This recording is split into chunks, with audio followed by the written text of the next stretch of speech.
Hi, Sonny. We're back, mate. How you doing? Good morning, guys. Monday check-in, swimming. What's going on?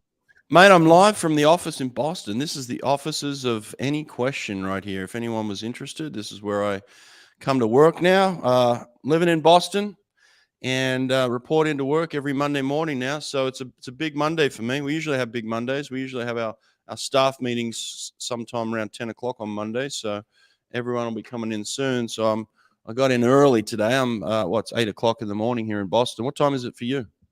It's just gone 1 p.m. And as you just saw, I've got my coffee here. I just had my croissants. We had a long weekend over in the UK here. It was the Devon County Championships. And I was on poolside for 13 hours yesterday. So I gave myself a lie-in and I've had an easy morning. I've not had a productive morning like you, Brett. So, and mate, you had some PBs this weekend already, hey, with your team?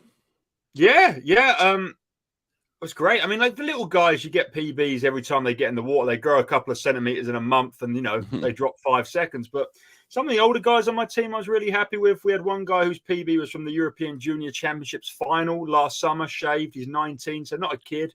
And he's just dropped a 50 breast PB, which is his main event, first long course meet of the year. So I was super stoked about that, and so was he. So, yeah, good stuff. Cool, mate. Well, listen, we had a lot of action actually around the world. There was some NCAA action. There was some action in Australia, some Europe stuff. So, a lot of swimming going on. We can chat about it. I did want to say up front, something cool kind of dropped over the weekend or just before the weekend. We kind of released a agreement and partnership with ASCA. This is coming from Nate himself, the man. He came to me a couple of months ago actually and said, listen, I think we should approach ASCA about having a partnership where we go back and we recreate these old talks from the ASCA archives, So I was like, I'm going to go talk to them and see if they're up for it. Kudos to them. ASCA, jumped on board here. They were all about it. And I think it's a fantastic partnership here with ASCA. And the first release came out this weekend where we released Doc Councilman. I think the talk itself was fairly short, somewhere around 15 minutes, but it was brilliant. And Nate used this AI to kind of go through and recreate this Doc Councilman talk, and so definitely get on it, check it out. I think right now it's easily found on Apple podcast, where you can find our podcast, Inside with Brett Hawk. Go to Apple Podcasts. You can listen to it there. I think it's going to come out on YouTube from what Nate tells me as well. We also chopped it up and we put some clips out on my Instagram, which have been a hit. A lot of people have been commenting and checking out those. Doc spoke 50 years ago, Sonny, 50 years ago, mate. And he's saying things that are relevant today in the world of swimming, which is just insane to me. I mean, I've listened to it, and everyone really should go and listen to it. But I think first, what I loved about it was how short it was. If you've not got an hour and a half to listen to one of your full podcasts, it's 15 minutes of just awesomeness. Again, like if you've got a small journey, small car drive or something, you can stick it on. It's great. But I gathered it must have been from 70s or 80s, based on the talk of Spitz and some of the other guys, Gary Hall, senior. That is not his son, and how good they are at swimming. I gathered it was 70s or 80s, but it's so relevant and it's so honest as well. Like he's not talking about coaches being better than others. He's just talking about the best coaches basically having the better swimmers, and the swimmers making the coaches look great. And that's the reality of the world we live in. If you get lucky and you get some great swimmers, you look good.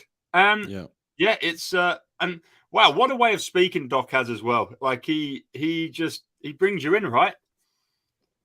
Yeah, look, I actually felt like the AI guy at some point. I listened to it a couple of times. I felt like the AI guy was Doc Councilman in the end. It sounded very Doc-like. It sounded like someone speaking 50 years ago. So Nate did a good job of selecting the person that was actually reading Doc's words. But these are Doc's words. These are word for word things that he said 50 years ago at this talk.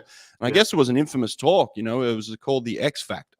The X Factor, where Doc is talking about these talented athletes, and he's basically saying, look, I just get out of Mark Spitz's way. Now, obviously we know that Doc was a brilliant coach, and part of the brilliance is working with his psychology. So basically telling, Mark Spitz that he's a brilliant swimmer is part of the psychology of having someone believe it as well, but there is the element of this. And I think Kim Bracken brought up this point of like, Brett, did you do that with your athletes? And for sure,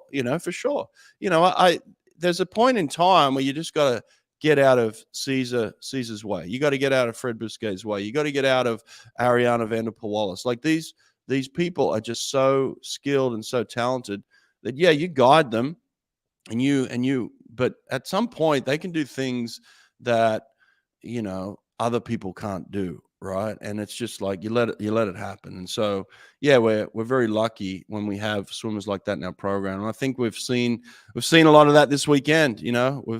Bob Bowman's got one back in his program right now, where obviously Bob's guiding Leon Marchand. He's guiding this kid, but this kid's a freak talent and everybody knows it. And I think at some point you just got to let Leon be Leon, so it's pretty incredible, this Doc Talk. So I think, look, there's more to come on the ASCA Talks.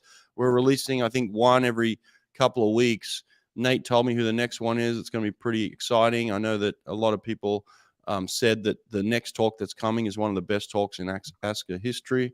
So we'll see where it goes, and we'll keep pumping these out. Pretty cool stuff, Yeah, I think we'll probably get to talk about the NCAAs, but I thought let's talk about Australia long course first. So we've got Sam here it's midnight in Australia. So cheers for tuning in, Sam. You can go to sleep listening to me and Brett chat. What a dream, hey? But there was some racing over in Australia this weekend, and Kyle Chalmers went up in everything. He done the 100 freestyle on the flies and the sprint stuff, but he also raced the 800 freestyle, which, I mean, for someone who is a sprinter, Brett, what's he doing? What's going on in the 800 freestyle? Mate, I don't know. Again, this is one of those guys, you can't put limits on people like this.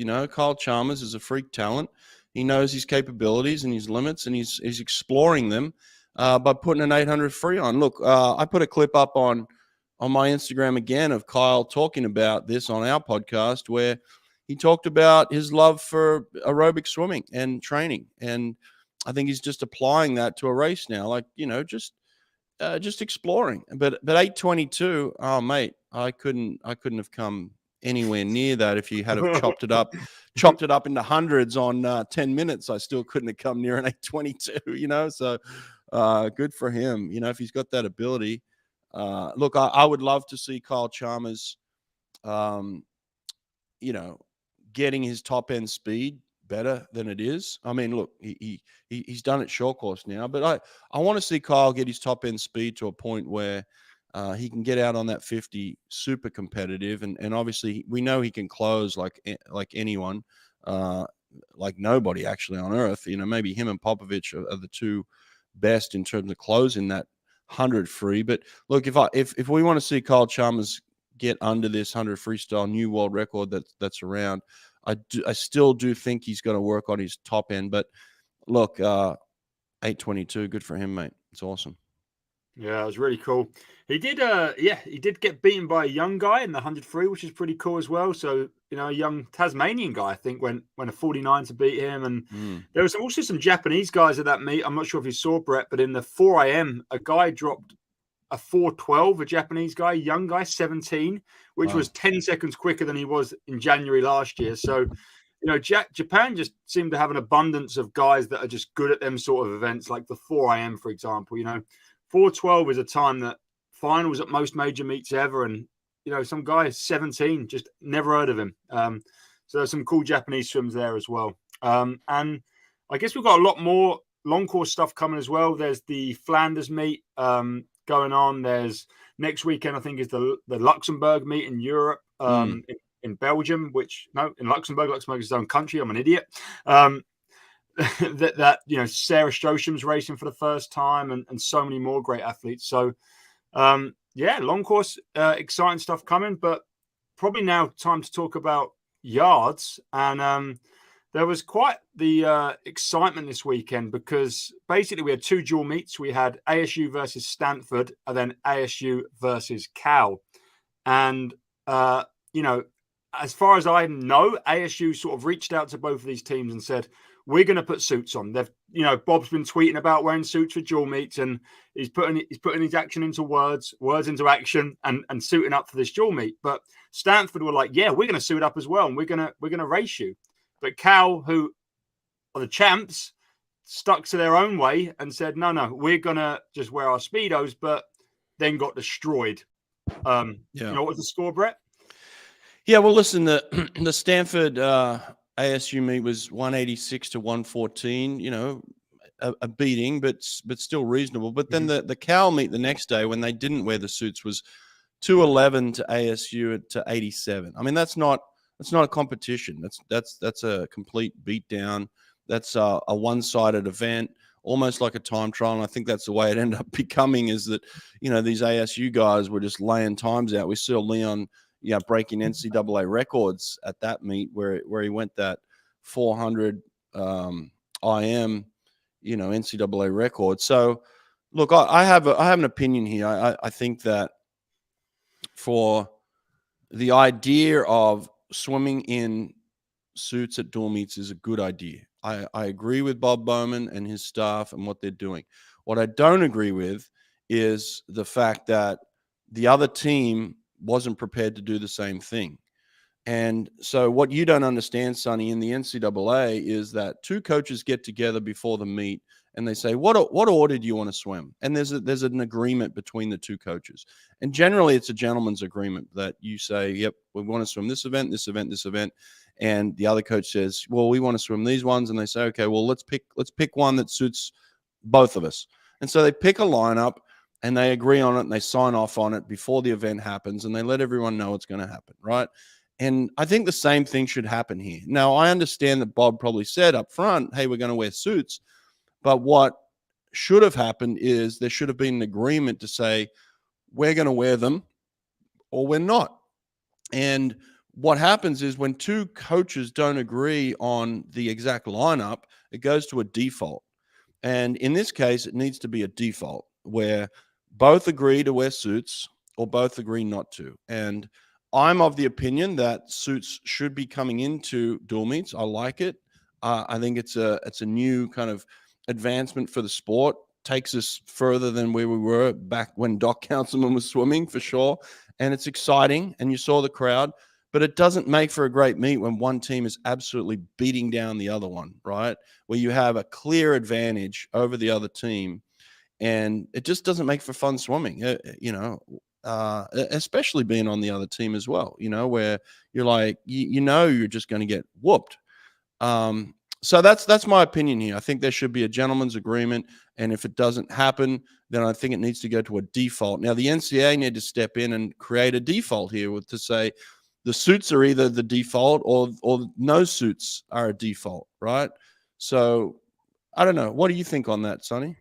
So just quickly before I go any further, dual meets, they're not like NCAA doesn't post like a calendar of dual meets, so you get to find out who you're racing. They're like, you're a head coach of someone, I'm head coach of someone. We get together and we go, let's race on this weekend. Yep. Let's come together, our pool, and let's go head to head, right? So it's yes, but it goes on your record. So each coach at the end of the season has a record, a dual meet record. Now you can choose who you want to swim against and when you want to swim them and how you want to swim them. That's all up to you. But at the end of the day, that's your record. And so for people that don't understand swimming in the NCAA, they might look at a football record and say, the Alabama football team went 12-0. They beat everybody they competed against. Well, it's the same thing in the swim team. If you look at your ranking or your dual meet record, someone might, the record might reflect, hey, 8-0, or it might say 8-1. Now, in Cal's case, they have a loss on their record now because they went up against a team that completely had an advantage over them, an unfair advantage in this sense. And so now Cal on their record has a loss, and this is the national championship team. Now, Dave Durden doesn't care about the one loss on his record. He cares about winning the NCAAs, obviously. But it's still a thing, if a record is a record, Yeah, that makes sense to me. And I guess at the end of the day, there's a trade-off to wearing a suit and a trade-off to not wearing a suit. And, if Cal knew going into it that they would rather not wear suits than win the meet, then that's on them, right? So I'm not saying I don't agree with your point. I think there should be an agreement, but that agreement should come into it if the player, if Dave turns around to Bob and goes, Bob, I want us to race in briefs, fair, man versus man. Like, I want it to be competitive. Can you not wear jammers? And he goes, no, we're wearing jammers. We're wearing suits. It's take it or leave it sort of thing. That's different to if Dave's just like, okay, guys, they're going to wear suits to try and beat us. That's what it's going to take. And now when we get to NCAAs, we're going to crush them because we get suits, and it's going to be a different ball game. So, like, Dave still turns up to the meet knowing that that's going to happen. Mm-hmm. And based on how they're swimming, let's be honest, ASU would have still won that dual meet in briefs, and ASU would have still won that meet with Cal wearing suits. Like, I've seen the times, there's not that much difference. Like, Leon wins the 200 breast by 6 seconds. He's winning it in a brief. He's winning it in a drag suit. A drag suit versus a tech suit on a 2 breast is not 6 seconds difference. It just isn't. He could have taken his cap off before the race, so ASU are in a different place in training than Cal, and that's Cal's way. Cal work hard. They swim slow for this period of the year, and then they turn up and they go faster. That's what's going to happen. And I think if Cal do what they're hoping to do, and that's win the NCAAs this year, they couldn't care less about their dual record. And I'm sure Dave has got something out of this for his team, and that might be that he's fueled his team by like almost look at ASU wearing suits to beat us in January like it matters, and celebrating times in January like it matters. I saw Tom Shields tweet yesterday, like, it's all good and everything, swimming fast, but it only matters if you can do it in March, know?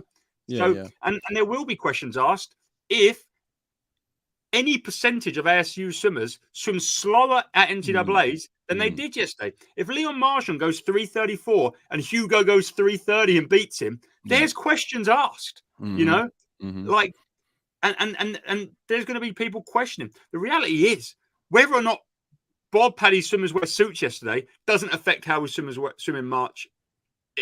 What they're doing in training is the affecting factor. Yeah. That's what determines how tired you are, how fresh you're feeling, all them sort of things. The suit is just half a second on a 100-meter event, if that. It's No, I get it. Like, the thing that bothers me is that before the first gun went off, everybody on that pool deck knew that Cal had zero chance to win the meet. That's the thing that bothers me. You have zero chance to win the meet. Now, when there's different training philosophies, we would come up against Florida, for instance, right? And we would have certainly different training philosophies. But before the first gun went off, you would still think to yourself, hey, we're at different phases, we're at different stages, depending on who you're racing. And even you may have even known up front that a team got a little bit of rest for you. But in your mind, you're thinking, you know what?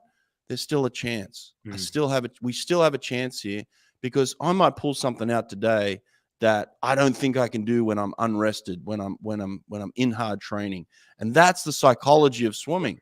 But when you put a suit on next to somebody and you still have that same, hey, you're at different training levels, then you have zero chance to win the meet. And that's all I'm saying. When you have a dual meet, when it's one team against another team, and the other team basically says you have no chance to win this thing before the gun goes off, that bothers me. It really does. Yeah. Yeah, and I completely get it. I guess I'm so pro wearing the suits that I just think, like, if you want to go into a race feeling like there's anything's possible to happen, and I can take you to, like, my little age group meet yesterday, Devon County Championships, much lower levels of performance than we're talking about here, with Cal and ASU. But if I hadn't have had suits on my swimmers, which you could argue is fine because it's January, I couldn't have sold them the dream that a PB was possible. They wouldn't have PB'd yesterday. Like, they both PB'd by under 0.1. My two senior guys, they wouldn't have PB'd without a suit. But so there's no, as soon as you take that suit away, there's no dream of, hey, I could actually swim half decently, even though I'm knackered from training, right? Whereas you put the suit on and you can sell the dream. And it goes back to Doc Councilman's sort of psychology side of things that, hey, well, let's just be open to what could happen here. Maybe you swim fast. Maybe you swim a PB. So, like, Dave swimmers aren't going to be under any illusion that they're rested if they're wearing suits. Yeah. But they at least might be able to be sold that, well, I could just knock out a season best, or I could just knock out an NCAA qualifying time, or, you know, even some of the younger guys, the newer guys to the program could PB. Which I think you saw from Stanford the day before. Yeah, You know, Stanford wore the suits, and that's kind of the effect that you had. Some guys obviously swimming maybe some best times, maybe some in-season best times. The meet was a lot closer. It was competitive. You know, both teams decided at that point they were going to wear the suits, and I liked that. It was a good meet. And again, I'm not taking anything away from the suits. I just think there needs to be an agreement up front. You're both wearing it, or you're both not wearing it at a dual meet. That's it. Just a dual meet, just so it's a somewhat level playing field. But as soon as you put the suits on and the other team doesn't, there's zero chance to win. You cannot beat them, you know? I agree, and I'm sure things will start to hopefully fall into place with the rules, because this is still early ground. And I think the other reason I'm so happy is, you know, Bob makes this tweet, whatever it was, 3 weeks ago, and my first thought is he's going to make this tweet, and then he's going to go to a dual meet in January and February, and his swimmers will be wearing briefs, and nothing in swimming will change. But Bob has been a man of his word. He said he thinks something's a good idea, and then he's implemented said good idea. Not caring. And I agree, you know, there's got to be some sort of gentleman's agreement, but not caring what his competition are doing. And in doing so, he is now paving a way, because if ASU do anything brilliant at NCAAs now, if they go on and win or get a highest finish ever and all swim faster than they did yesterday, then people will be like, well, I want a bit of that sort. So I want to think about suiting up in dual meets. And maybe in 2-3 years' time, it is just a straight up expectation that a dual meet you're suited now, and swimming gets faster again, and the whole world gets faster again. So I'm happy he actually done what he said, and he thinks he had a good idea, and he's implemented said good idea. Yeah, sure. Well, I can tell you this, without a doubt, he's lit a fire under the Cowboys' butt. You know, those Cowboys don't like to get beat. No one likes to get beat, but this is the defending national champs. You know, so like these guys. Yeah, it's going to be fun. It's going to be a fun meeting in March. But listen, Leon Marchand is the best swimmer in the NCAA. We know that's not going to change. I don't think I don't think anyone's beaten him in March. So yeah, it's going to be fun to see him really bust out. I think he's going under that what was it? 3:30. Yeah, 4:30. 3:30. No, it's 3:30, right? Yeah, 3:30. Yeah. So 3:30. He's going under that. So it's early in the morning. I haven't had my coffee yet. Okay, forgive me, everybody. Marchand is going under that mark. He did it at a dual meet and an outdoor pool in the middle of January. And we already know that. Look, he's potentially one of the best swimmers in the world right now. So Marchand is definitely going under that record again. There's no doubt about that. That's happening. So, where else are we going here? What else happened? We've got about another 5 minutes or so before my work colleagues start coming in. Let's say hi to everyone. Hey, Andrew. Someone said, "Are you American?" No, I'm British. I'm British. Australian. Well, I'm American. I do have an American passport. I did swear the oath of allegiance. If they wanted me to go fight, I probably would have to go fight for America. So yeah, I'm American, but I live here. But I am born in Australia, represented Australia at a couple of Olympics. So I don't know. I'm somewhere in the middle there. We're going to do 5 minutes of comments now. So if you've got comments, ask us. We'll answer them. Luxembourg is a Belgian province, so I'm not that stupid. Did any of you follow the Flanders Cup in any capacity? I didn't watch any of it. I saw Arno go 26.950 breast, which is really quick. I saw some Belgian kid win a Belgian record. So yeah, I saw a couple of okay swims in the 100 back. Yeah, 55.0, which is good. A Belgian swimming, but other than that, I don't think there was anything worth getting too excited about. Matt Cross, hey, local Plymouth boy. He's just Matty. He'll be in the 5-minute vicinity to me right now. He said, "What do you boys think of Scotland banning tech suits under 13? Totally agree that playing fields at that level need to be agreed pre-meet." Yeah. He agrees too. Yeah, I agree that. Tech suits under 13. Look, I don't agree with it. Like, if you can afford a tech suit, then buy a tech suit. You know, doesn't have to be for everybody. I don't think it makes major differences at 13 or the 12-year-old, you know, I don't think they fit that well at that point in time. They're not making major differences. But and there's cheap ones, like the swimsuit guy here can tell you, you can buy a cheap tech suit, you know. It's not, I don't think they should have banned that, you know. Yeah, they have like under 13 suits. It's like stickers. So like we have the FINA approved sticker for like the senior guys. They have like an under 13 seal like you can get. Because I think Ireland do it as well. I think there's some rule in USA as well. I don't know what age it is. Basically, there's enough rules, and you know, you can get like a £50 Arena ST suit. It's recycled. It's great, and it's 50 quid. And it's not actually performance, but it makes you at least feel like you're putting something on like the big boys. And I think that's good for your headspace. Beyond that, no, you don't need a £300 suit. No. Yeah. We need to do it. We need to do a catch up with Ben Titley. I don't know what he's doing in terms of who he's coaching. I know obviously Ben Titley's going to make an impression wherever he is. So if this kid is swimming with Ben, then I wouldn't doubt it. You know, Ben's going to make an impression with anyone that swims with him. So. If I'm not mistaken, my friend Danny, he used to work in Mallorca. He's now working with a group of Spanish swimmers along with Rob Greenwood. And I think his Spanish group, were at the Flanders meet. So if I'm not mistaken, Carlos swims with Rob and Danny. So that's the group. And Alex is the strength conditioning coach. I know all of them. They're all lovely guys. So nice. Yeah. Okay. Yeah, well, let's not put every fast swimmer down to Ben Titley just yet. Yeah, but Ben's an amazing coach. But yeah, there's others out there. I think that's the group because I saw pictures of that group there. Tom, what do I think about the recent development of Chad Leclos with Dirk Langer after he parted ways with you?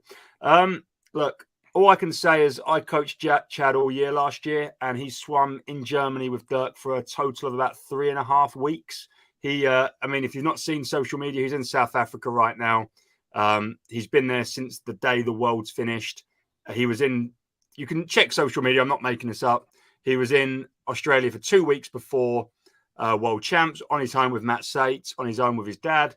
And then he done 3 weeks before that, maybe 4 in Germany. And before that, he done World Cups and he got to Berlin. So, yeah, I think Chad is really good. I coached Chad all year. I think we've done some great work. And I didn't do anything magic. I just kept him in the water twice a day for a year period. And that's what ended up having him swim fast. Dirk isn't keeping him in the water right now because he's not in Germany. So, yeah.